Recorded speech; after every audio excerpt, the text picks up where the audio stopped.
3, hit it!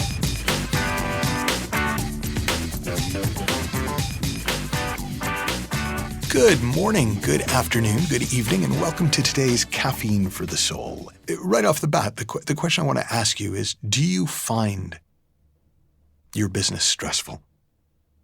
So I've asked this stress question, do you find business stressful? Do you find your career stressful? Do you find money stressful? And I've asked it everybody I meet in some ways. I've asked entrepreneurs, I've asked CEOs, I've asked self-employed people, I've asked solopreneurs and soulpreneurs and employees, and invariably the answer is sometimes or usually.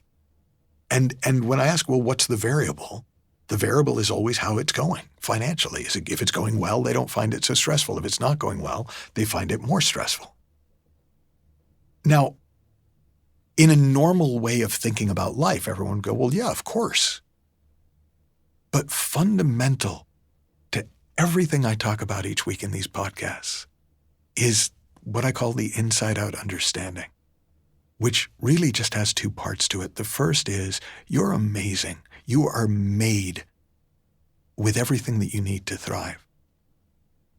But the reason that you don't notice it, and this is the second thing, is because we live in the feeling of our thinking, not the feeling of our circumstances. And so even though I teach that, I, air quotes, know that, it sort of felt like business was a little bit of an exception, and maybe like if things were going better financially, I'd have better thinking. So it was kind of like an outside, inside out. But fundamentally, that's really just not how it works.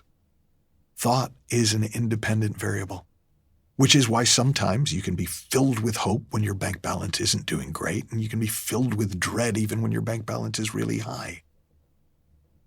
So if the feeling of stress is letting you know about your thinking, not your circumstances, then how stressful or fearful or discouraged or under pressure you find running your business will depend 100% on how you're thinking and 0% on how things happen to be going that day, that week, or that month. Now, I don't know what that sounds like to you. If that sounds ridiculous, if it sounds reductionist, if it just sounds not true, then explore it in another area of your life that doesn't seem maybe as real or as important as your business or your finances. So, have you ever looked in the mirror? I'm going to assume you have. And have you noticed that there are times when you look in the mirror, you kind of have to admit to yourself that you're looking pretty good. And then there are other times where you look in the mirror where you kind of just go, ugh, and you just kind of start thinking about new diets and old diets and exercise and GLP-1s and elective surgeries, and just you go everywhere. Are there times where you're on social media and it's really fun and it's inspiring and you just kind of look and go, my God, people are creative? And then there are other times you go on social media and you just think, this must be the end times because there's so much anger and misunderstanding and stupidity and hate everywhere. Now, in both those instances, you probably get that you didn't suddenly get attractive or ugly, and that social media didn't suddenly change its spots. The variable is your state of mind. And that's a direct reflection of how real your thinking in the moment is looking to you.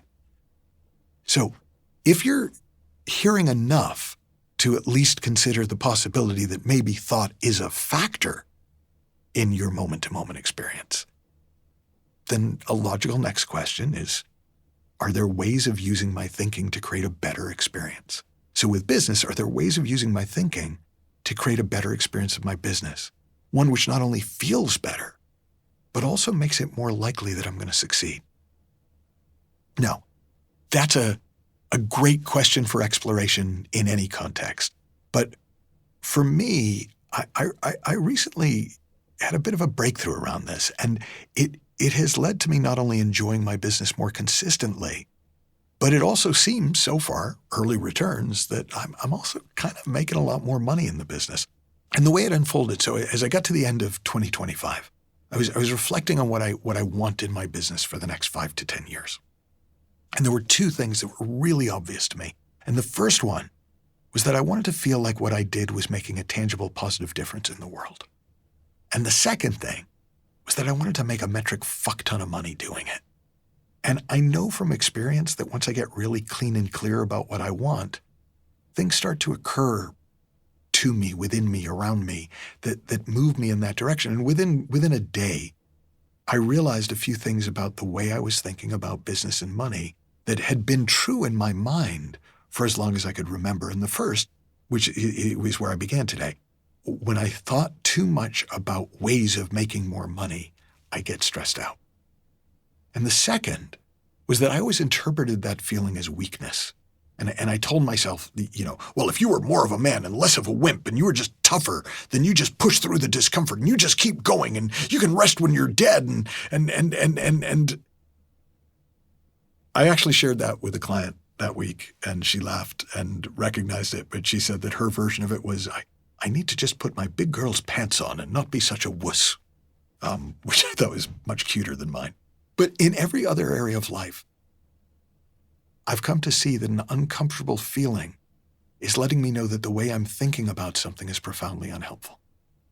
So the feeling works kind of like a lane assist in a car, where it beeps louder and louder the further you drift off course. But as soon as you drop the unhelpful way of thinking, the feeling stops. Message received, message heeded, beeping stops. But for some reason, money, in this one area of life, I'd been interpreting that uncomfortable feeling as telling me about how much I sucked instead of about how unhelpful my thinking was. So as best I could, as soon as I saw it, instead of trying to overcome my wimpy reaction to doing what it takes to make money, I let myself just not know what to do. And I don't know if you find that a comfortable or uncomfortable thing, but most people I talk to hate the feeling of not knowing what to do. And sometimes I do, but I've come to recognize that if I'm willing to sit in not knowing what I actually don't know for even a minute, maybe a minute and a half, something new comes to mind. And in that particular instance, thinking about money, what came to mind was just a kind of a realization that was so obvious I couldn't believe I hadn't seen it before, which is I actually love thinking about how I can help people. And I love getting to know what people want and what they need and how what I share can make it easier for them to get what they want and to get what they need. And it was really funny because I just saw, not only have I never found asking, what can I do for you today, stressful, I actually have always found that it leads to really nice conversations, really nice interactions, and surprisingly often it leads to things changing for the better for people. So here's my obvious secret.